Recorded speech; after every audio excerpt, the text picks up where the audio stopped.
Hi, I am Lucky Ladybug, and this is my sweet little Isla. I love her. And today we have a riddle for you. How did the Riddler go from giggling goofball to Zodiac killer? This key member of Batman's Rogues Gallery has undergone countless changes and backstories since his first appearance in Detective Comics in 1948. It's kind of strange to think that those who are happy with his current characterizations very likely might not even have them if Frank Gorshin hadn't made the initially obscure character popular in the 1960s Batman TV series. He skyrocketed the Riddler to fame and helped secure his inclusion in most subsequent Bat projects. Although his comic appearances greatly reduced after the series was canceled, he turned up in 1970s cartoons such as The New Adventures of Batman and Super Friends. The characterization seemed to be based, at least partially, on the 1960s version. He giggled and laughed as he described his schemes or reveled in his enemies' misfortunes. All of these silly Riddlers are quite Joker-like in some ways, well, at least Joker as he was at this time. Joker also became a far darker character, as we all well know, I'm sure. But how did the Riddler end up taking this path as well? It seems to have been a very gradual road. Batman the Animated Series is widely hailed and praised as one of the best adaptations of the franchise. With its dark tone and generally more serious villains, a giggling Riddler likely would not fit what they wanted. The creators talked of how they struggled to create a character different from the humorous ones, and of how hard it was to write riddles and stories for him. And I'll admit I am not the biggest fan of this version of the character. I try to cut the writers some slack since they had a pretty tough job of making a funny character serious and threatening and dangerous, but I feel like the episodes really were badly paced. They barely get into the meat of things, and then they grind to a halt when it feels like they should be two-parters. It's interesting that the cartoon The Batman, on the other hand, can take the same time frame for an episode and flesh it out so well that it really feels like you're getting a well-rounded story just in 20 minutes. I could go on and on about this. I really, really love The Batman, but I won't since that's not the topic here. So, more to the point, what happened to the Riddler's personality with the more serious direction they wanted? Instead of being a giggling Gus or seeming like a Joker clone, he's presented as a normal guy who's designed a game at his company. His boss, realizing it's a moneymaker, enforces the work-for-hire contract Ed signed, takes control of the idea, and fires him. Not a nice guy. Of course, Ed would be furious, who wouldn't be? But his way of dealing with it? Flipping out, kidnapping his boss, and trapping him in an obstacle course that Batman and Robin have to navigate to save the guy. This Riddler is out to kill and seems quite sadistic about it too, but in a dark way and not as an over-the-top kiddie villain. Although it should also be noted, even in the 1960s version, the Riddler could flip from very, very giggly and silly to dead serious, which was pretty cool. Frank Gorshin was wonderful, and I have to admit I actually have a little crush on him because he was so good as the Riddler. He's not my favorite Riddler, but to be honest, he's probably my second favorite. Now, the next time we see the animated series Riddler, he's destroying all traces of his civilian identity, apparently because he feels the Riddler is all he has left. He leaves riddle clues for Batman to figure out, and traps Commissioner Gordon for no apparent reason in a virtual reality game he designed. Is it a trap to pull Batman in there? Most likely, although Batman in this verse doesn't seem to be such a great match for his wits. Robin has to help him with almost all of his riddles. I suppose it was just to give him something cool to do in the script, but, it really ends up making Batman look like he would be most uninteresting to the Riddler. He should have got Robin in there to match wits with instead. Now, the third time he appears in this series, he's supposedly trying to go straight, but things unravel and don't work out for him, and he goes back to crime. Can't possibly break the status quo after all, even in a darker, more realistic series. And his other appearances in this verse redesign him to look apparently bald. Why? And, he never really has a starring role in an episode again. The writers admitted they were struggling with him, but this is still a shame. They could have done a lot more with him, but he just kind of trailed off into nowhere. Now, I find it rather amusing that we go from apparently bald to having a glorious excess of hair in the Batman cartoon from 2004. This series was greatly detested at the time for the crime of not being the animated series. It drastically redesigned several of the villains and seemed to be directed more at a younger audience. However, it was not a kiddie show. Not just one, anyway. Everyone could enjoy it. Many of its episodes prove that. The Riddler episodes are among the most intense and dark. I've noticed lately the show is treated kinder these days, with a lot more people recognizing its value and even appreciating what the show did with the Riddler, whether or not they like the infamous Marilyn Manson redesign. Personally, I love it, but we're not really here to discuss physical appearances. This Riddler initially seems to be as dark or darker than the animated series version. Supposedly, he's set bombs all over the city, which can only be deactivated by solving riddles. It's a horrific, twisted, dastardly plan, and my first reaction to the character was repulsion, even though I found him physically attractive. But halfway through the episode, we discover that actually the bombs are filled with lime jello, and this whole thing was a distraction from his actual plan to steal information from Gotham's supercomputers. This is also a terrible plan, of course, but suddenly he's a far more intriguing and compelling character to me. So he's not trying to kill countless people in the city to get what he wants. I have to say, in the world of Batman, especially modern Batman, this is unusual. Of course, on the other hand, you can't ignore this Riddler is going right for the psychological jugular in a way no prior Riddler has, except perhaps the Riddler of the comic book story Hush, which I believe came out right before this series started airing.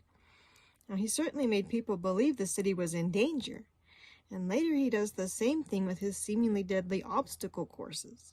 Are they really meant to kill, or are they meant to unnerve and terrify by making the victims believe they will be killed? I don't know. Which is worse? I explored this to some extent in a story I wrote 10 years ago called Fear Itself, which to some extent compares and contrasts the Riddler's methods with Scarecrow's. And that was an interesting experiment. This Riddler clearly takes some of his cues from the animated series Riddler, in that both of them dabble in psychological attacks, both are tech experts, and both had inventions of theirs stolen from them. The twist with the Batman's Riddler is that while he believed a ruthless businessman stole his invention and ruined his reputation when he really was trying to go straight, it was actually his girlfriend who sabotaged their project just to ruin him because she felt he was in the way of achieving success for her. She was the only person he felt had ever really understood and cared about him. And when Batman makes him see the truth, he flips, goes after her, and tries to seriously hurt or kill her in an emotional, passionate outburst when she cruelly and smirkingly admits what she did and why. Batman and Robin stop him, of course, and we see a tear slip from his eye as he lays unconscious and pinned under the laser cannon he tried to use. "One last riddle, Robin," Batman says in what is one of the series' most powerful lines. When is a villain? Not the villain. He glowers accusingly at the girl, Julie, who actually looks guilty. She knows what he means, even if Robin isn't quite sure. I haven't seen much of the next series that brought Batman and company to the small screen, The Brave and the Bold, but I believe the Riddler in that series was closer to some of the more lighthearted comic books of the 40s and 50s. I think that series in general was more that way. Quite a contrast with the darker cartoons we'd been getting. The comics, meanwhile, started getting quite dark by the 1970s and 1980s, with The Dark Knight Returns being one of the most influential and important installments of the new era. Various backstories were invented for the Riddler, some darker than others, but I think my favorite thing in the comics was when they had him semi-reform and become a private detective for a while. It was just so perfect. The Riddler often seems to enjoy the intellectual challenges the most, and as a detective he gets to experience a lot of that. Plus, then he's more on the right side of the law. We get to see this new interesting side to him. Although he arguably may not care about any of the people he's helping, probably more like Sherlock Holmes, just more interested in the challenge. He also becomes an interesting foil for Batman as they each work to solve the cases. I really wish they had stuck with this. So, on to the actual question that started this entire exploration into the Riddler's character. How and why did they decide to turn him into a mass murderer and serial killer? The first time I was really exposed to this interpretation of the character was when I religiously watched Gotham for a while. Now, for some reason, that series seemed to decide that everyone should be a serial killer. They also did that with the Penguin, which made me highly unhappy since the Penguin had long been one of the few sane villains in the franchise and not someone who would stoop to such travesties. Except in the movie Batman Returns, of course. I don't know if I'll ever watch that movie because I don't care for their portrayal of the Penguin. Now, I really liked how Gotham's version of the Riddler started out. He was quite a sweet person, really. And I was highly amused that the girl he was interested in looked a lot like Julie from the Batman. I highly doubt that was a coincidence. It actually started to look like maybe we'd either see a version of how they become close or a version of how she betrayed him. Instead, we ended up with things swiftly going sour and Ed kills her, and then things spiral further downhill from there. I stopped watching this show eventually, mostly because I was sick of everyone killing people and the Riddler going down that path too. This also started happening in the comics. Ever since the comics started on their darker path, the Riddler has gradually followed suit, killing more and more people as the various storylines unfold. The latest reboot, DC Rebirth, takes this to new extremes, and the Riddler seems to drop bodies as casually and often as the Joker. Now, of course, this happened in the last big Batman movie, with the Riddler's behavior being outright compared to the Zodiac Killer. The actor admitted he was even inspired by that. So, why? Just why? It seems like all the current various verses, with the rare exceptions of the Arkham games and the show Justice League Action, whatever that is, wish to portray the Riddler in this really dark way. We have run the full gamut of characterizations, from goofy gigglers to dead serious murderers and everything in between. Clearly, it's possible to have a serious Riddler without resorting to him killing people left and right, so why do it? Do they feel they need to up the ante all the way by having the riddles always be clues to the murders he's planning to commit? Why do we need this? There are already so many Batman villains who take delight in killing. For me, it was far more interesting when the Riddler had other plans in mind, and the only people he might be interested in killing were a select few who had seriously wronged him. Or maybe just a passionate outburst that he would regret later. I'm still undecided on whether the Batman cartoon version really wanted to kill, or just wanted them to believe they were in such danger. Well, of course, it's bad either way. But it seems like many people are happy with these darker characterizations, even excited by them. Does the Riddler have to be a mass murderer for people to feel he's living up to his full potential as a formidable villain? I really don't believe this. But maybe I'm in the minority to be really, really tired of mass murderer and serial killer Riddlers. I don't especially want to see any more giggling Riddlers either, unless they're specifically based in the 1960s TV series verse. Can't we just have more renditions somewhere in the middle again? More to the point, can't we have more Riddlers who are strictly their own personas and not Joker 2.0? It's strange how that works out, isn't it? The giggling Riddlers were like the earlier silly Jokers.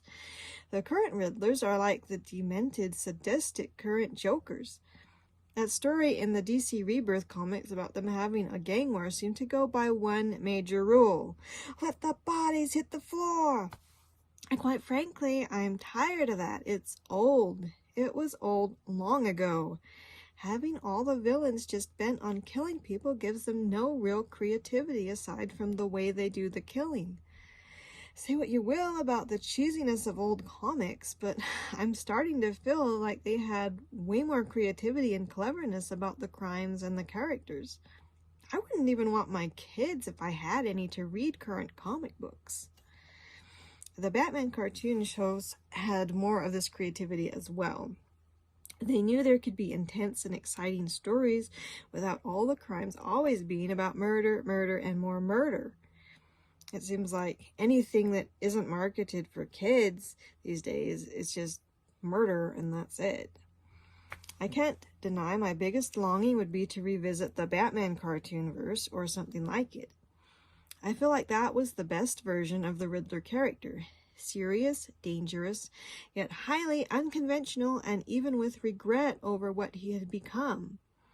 He tells Batman that his attempt to invent something good for humanity at the university was his last chance to not be the Riddler. He'd already been a criminal, he was a safecracker, and then he was trying to go straight, and then his girlfriend just totally ruined his reputation, and he felt like he had nothing left.